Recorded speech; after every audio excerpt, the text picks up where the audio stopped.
Welcome back everyone. आप सभी के लिए एक अपडेट है फिर से एक नई वैकेंसीज़ के साथ, जो कि हमारा बीडीएल की तरफ से है ना। तो बीडीएल ने अपना शॉर्ट नोटिफिकेशन जो है वो रिलीज़ कर दिया है for the post of management training.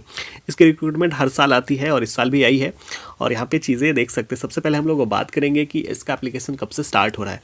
तो अब चीज़ें यहाँ पे देख सकते हैं, जो कि 30 जनवरी से इसका एप्लीकेशन स्टार्ट हो जाएगा। लास्ट डेट हमारा 21 फरवरी का रहने वाला है। तो ये अप्लाई की जो डेट है आप सभी के लिए इंपॉर्टेंट है ना।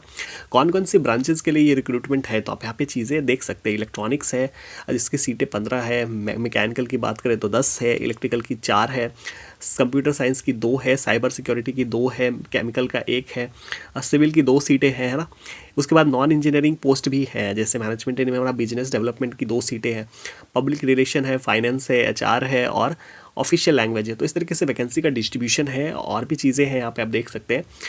असिस्टेंट मैनेजर लीगल की 1 है ना, फिर एसएम सिविल और डीजीएम सिविल की भी 1 पोस्ट है। टोटल जो वैकेंसी है वो 49 सीट है। यहाँ पे चीज़ें आप देख सकते हैं।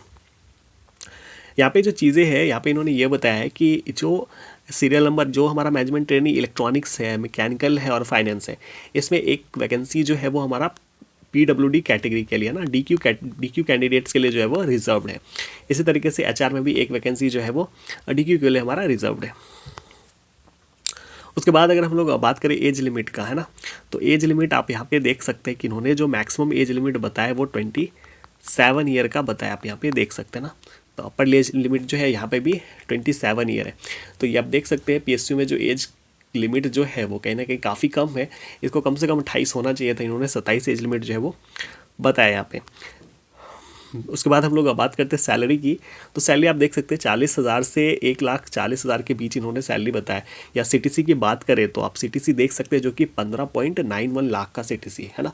तो काफ़ी सही सीटीसी है ना। हाँ, तो इंजीनियरिंग वालों के लिए हमारा 15.91 जो है वो सीटीसी है। और इसी तरीके से हमारा जो नॉन इंजीनियरिंग है, चाहे वह एचआर वगैरह होंगे, तो उनके लिए इन्होंने बताया है 28.37 लाख का बताया है।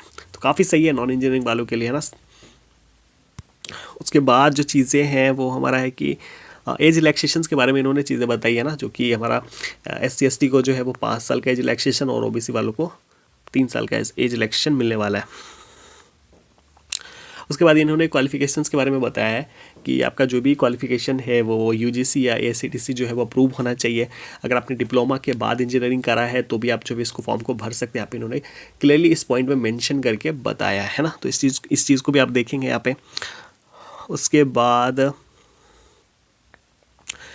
इन्होंने ब्रांचेस के बारे में बताया है कि इलेक्ट्रॉनिक्स में जो भी ब्रांचेस हैं उन सभी जो है वो आपको कैसे, मतलब इनमें से कोई भी ब्रांच अगर आपके पास है तो आप इस फॉर्म को फिलअप कर सकते हैं। तो यही इस चीज़ में इन्होंने बताया। जैसे कि इलेक्ट्रिकल में देखेंगे तो इलेक्ट्रिकल वाले भी एलिजिबल हैं, ट्रिपल E भी है, इलेक्ट्रिकल और इंस्ट्रूमेंटेशन वाले भी एलिजिबल है। इलेक्ट्रॉनिक्स में बहुत सारे ब्रांचेस हैं, यहाँ पे देख सकते हैं ना। इलेक्ट्रिकल एंड कंट्रोल है, टेलीकम्युनिकेशन है ना, इलेक्ट्रॉनिक्स है, इलेक्ट्रॉनिक्स एंड कम्युनिकेशंस है, डिज़ाइन है। तो इस तरीके से ब्रांचेस हैं। या मैकेनिकल में प्रोडक्शन वाले भी एलिजिबल, तो इनमें से कोई ब्रांच है आप एलिजिबल है। उसके बाद आप देखेंगे पर्क वगैरह, DA वगैरह, चारे जो भी मिलता है। तो ये इस तरीके से चीज़ें हैं, आप देख सकते हैं इसको, है ना। 20% जो मिनिमम अलाउंसेस वगैरह। तो इस तरीके से HRA वगैरह, DA के बारे में उन्होंने पे और पर्क के बारे में बताया। आप इसको पढ़ सकते हैं एक बार। एप्लीकेशन फ़ी कितना लगने वाला है, तो 500 रुपये आपको एप्लीकेशन फ़ी आपका लगने वाला है ना। जनरल कंडीशंस यहाँ पे इन्होंने कुछ बताया है कि कौन कौन से लोग अप्लाई कर सकते, तो उसके बारे में चीज़ें इन्होंने बताया है ना। तो जनरल कंडीशन में यही बताया इन्होंने कि नेशनल, है ना, only Indian nationals are eligible to apply. यानी सीधा यूँ कहें कि ऑल इंडिया जो है इसमें एप्लीकेबल है, तो पढ़ने की ज़्यादा ज़रूरत नहीं है।